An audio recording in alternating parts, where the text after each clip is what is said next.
The UN's humanitarian chief tells the BBC thousands of babies could die in Gaza in the next 48 hours unless aid gets in. The UK suspends trade talks with Israel over its military offensive. The Foreign Secretary calls the escalation in violence monstrous. And President Trump announces $25 billion to fund initial plans for a US missile defense program, what he's calling the Golden Dome. An Egyptian fisherman who is the first person in the UK to be convicted of smuggling migrants across the Mediterranean has been jailed for 25 years. Ahmed Ibid helped to run a people smuggling network, which is estimated to have made more than £12 million. He was involved in smuggling nearly 3,800 people from North Africa to Italy, with some making their way to Britain. Millions of shoppers in the UK could get up to £70 each after a court approved a settlement in a lawsuit against MasterCard, which stemmed from historic fees levied on businesses by the card provider. The decision comes after a long-running legal case going back almost a decade, brought forward by a former financial ombudsman.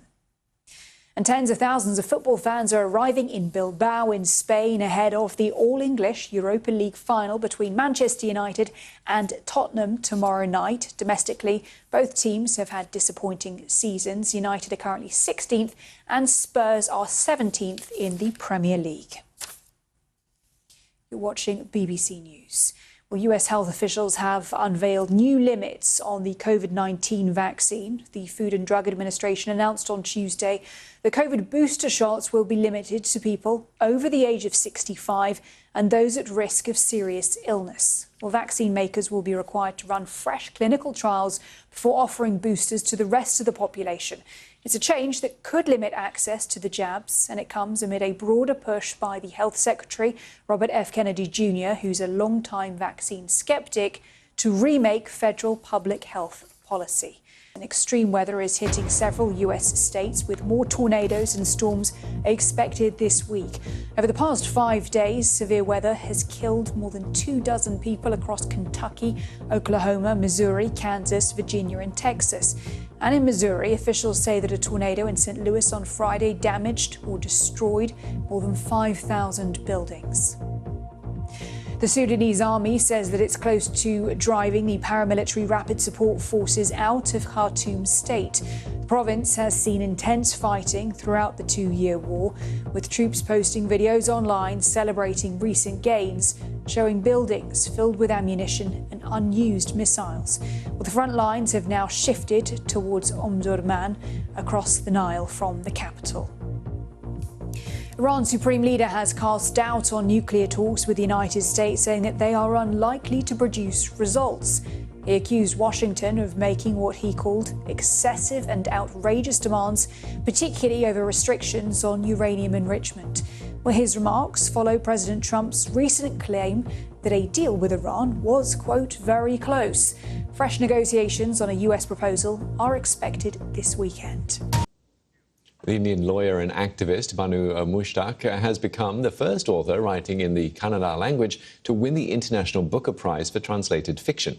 Her short story collection, Heart Lamp, portrays the daily lives of women and girls in Muslim communities in southern India. Her translator, Deepa Bashti, will share the prize of nearly $70,000. Judges said the work was something genuinely new for English readers and called the testimonies astonishing portraits of survival and resilience.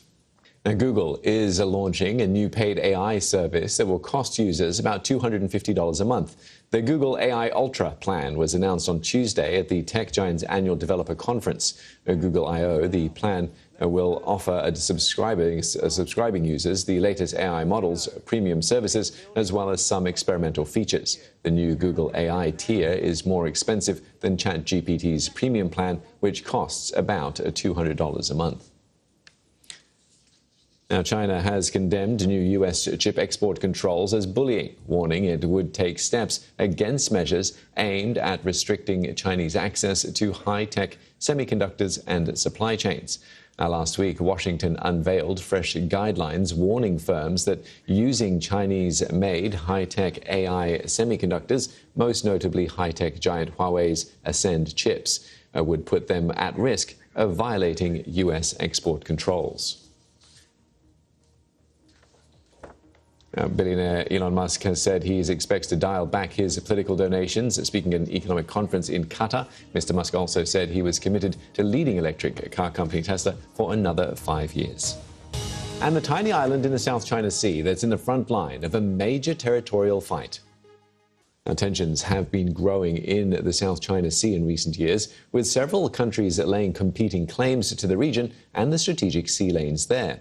Now, this map shows the exclusive economic zones for each country as defined by the United Nations. But China claims most of the South China Sea, shown here by the so-called 9-dash line. China has been building military bases on coral reefs and deploying hundreds of ships to enforce its claims. Few countries have challenged China's presence, but the Philippines has started pushing back, sending its Coast Guard to take on the much larger Chinese ships and reinforcing the few reefs and islands it holds. The most important of these is a tiny island called Titu, or Pagasa, halfway between the Philippines and Vietnam. Our correspondent Jonathan Head was allowed a rare visit to the island, where a Filipino garrison and small fishing community are holding the line against China. We'd been flying for an hour over an empty sea, looking for the speck of an island the Philippines calls Pagasa, or Hope. A flotilla of Chinese ships told us we were close. They're a permanent, intimidating presence. Smaller than Buckingham Palace, Pagasa has barely enough runway for our plane to land. But the Philippines is now building it up with troops and new infrastructure, a small bastion of defiance against China. So here we are on Pagasa, and as you can see, there really isn't very much to it. In fact, I think you could probably walk all the way around the island in about 30 minutes. But it is solid land, a proper island, unlike the submerged reefs characteristic of this area, and it does have a civilian population, all helping to reinforce the claims of the Philippines against those of its giant neighbour. But living here is tough and very isolated. Around 300 people call this island home. There's a school and a clinic, but not much else. Residents depend on government support like food rations, though those we spoke to all said they liked the clean and quiet environment. The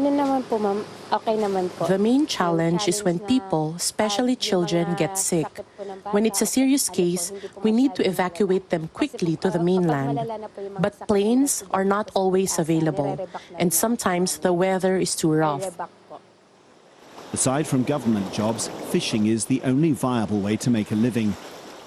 But that's become much more difficult since the swarms of Chinese ships arrived offshore, harassing the little Filipino boats.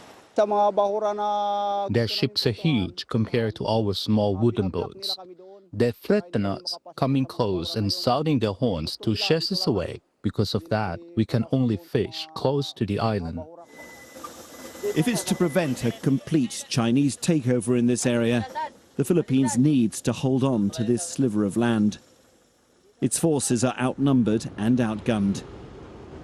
But after years of watching China expand its presence in these seas, there is a renewed determination in the Philippines not to retreat any further.